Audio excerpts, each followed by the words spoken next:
Okay, in today's video we're going to look at photosynthesis.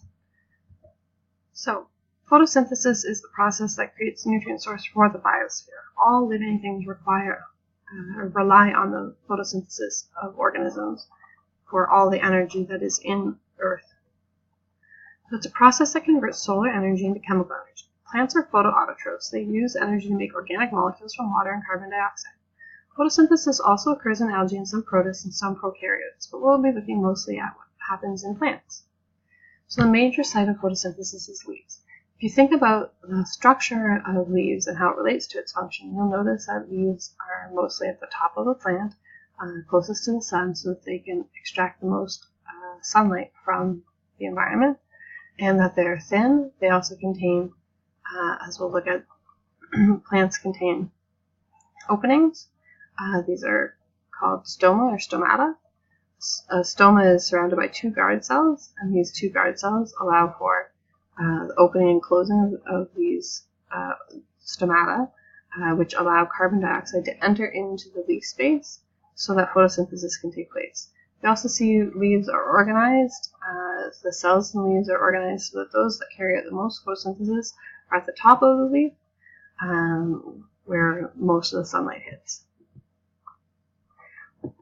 When we look at the sites of photosynthesis, we're also looking at particularly the chloroplast is the organelle that is the main site of photosynthesis. It is a double membrane, so it has two layers.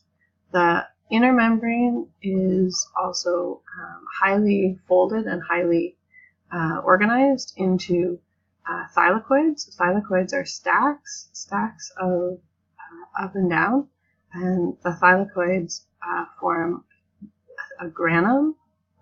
Each stack is a granum, and then surrounding or enclosing these thylakoids and the grana to each other are lamella. So lamella are the connectors between thylakoids, and then we also have the stroma, which is the fluid that is surrounding in between the grana and the outer membrane is the stroma. Okay, so guard cells have stomata. Guard cells take up water by osmosis and become turgid and swell. It increases the gap between the cells and the stoma is open. Guard cells lose water, become flaccid, and shrink. They decrease between the gap between the cells. The stoma is closed. In order for this to happen, energy has to be used. So changes in turgor pressure are due to the reversible uptake of potassium ions, K+.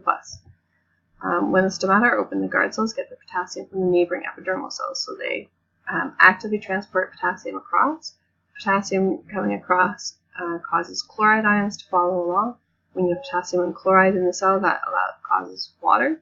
So the increase in solute concentration causes osmosis. So water comes in.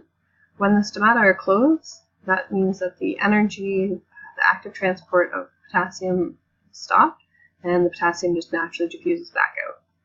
So osmosis follows, water leaves. Okay, so the movement of potassium occurs passively in response to the pumping of protons across the membrane. So the active pumping of protons and then potassium following separately. So you can see here the guard cell is closed until the potassium and chloride ions enter. Allows the guard cells to become turgid. Okay, so in general, the stomata open when the ions enter, and the stomata closes. So first protons are pumped out, that causes potassium to be pumped in, and then the stomata open as water enters in, following the solute concentration.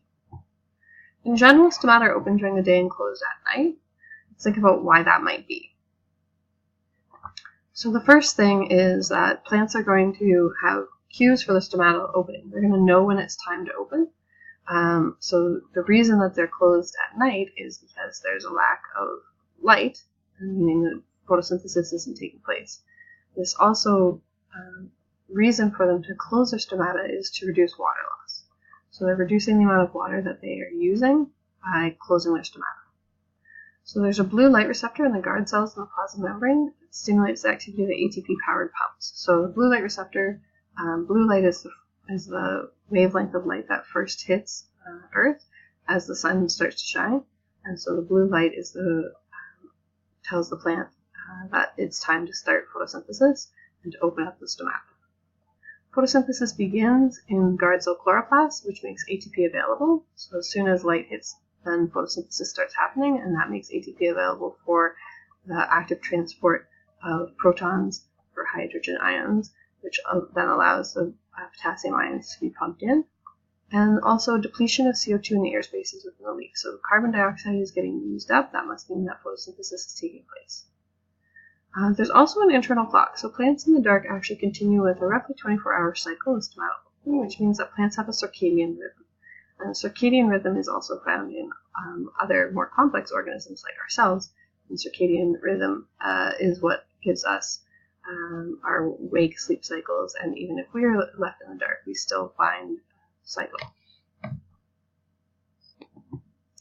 Okay, so some of the evolutionary background into plants. Land plants actually evolved from aquatic plants around 425 million years ago. Adapting to the problem of dehydration was their first problem. The early environment had a different atmosphere than present. So if we think about life before plants on Earth, there was no free oxygen in the atmosphere. So free oxygen in the atmosphere is basically a waste product of plants that they have continue to produce into the atmosphere, and as animals we rely on that atmospheric oxygen that plants have been producing, but as plants it is just a waste product that they are trying to get rid of. So there's a trade-off between the prevention of excess water loss and photosynthesis, because as the stomata are open, this leads to water loss and the plant can dry out and become dehydrated. But as the stomata are open, that allows for carbon dioxide to enter and photosynthesis to take place. So if the plants close their stomata during the day, they reduce the amount of carbon dioxide available, and they increase the amount of oxygen in the leaf air spaces. Because as plants are producing oxygen as their waste product from photosynthesis, as we'll see. Okay, so here is just a look at photosynthesis. So photosynthesis can be summarized. And we'll see the creation of carbon dioxide and water together with light energy in order to form sugar and oxygen as a waste product and more water. So chloroplasts basically split water into hydrogen and oxygen and then incorporate the electrons of hydrogen into sugar molecules. Okay, so there's two parts to photosynthesis. The light reactions occur in the grana. They are what splits water apart. They release oxygen. They produce ATP and form NADPH. NADPH is a mobile electron carrier, very similar to NADH from cellular respiration. And the Calvin cycle occurs in the stroma. It forms sugar from carbon dioxide, and it uses the ATP for energy and the NADH for producing power. So it uses the electrons from the NADPH, and it uses the ATP to power the reactions. Here's an overview of photosynthesis. In this, you can see that there are the light-dependent reactions or light reactions occurring in the thylakoids, and that from this, as energy comes in from the sun, you get the production of ATP and NADPH, and you get the production of oxygen as you're splitting apart water.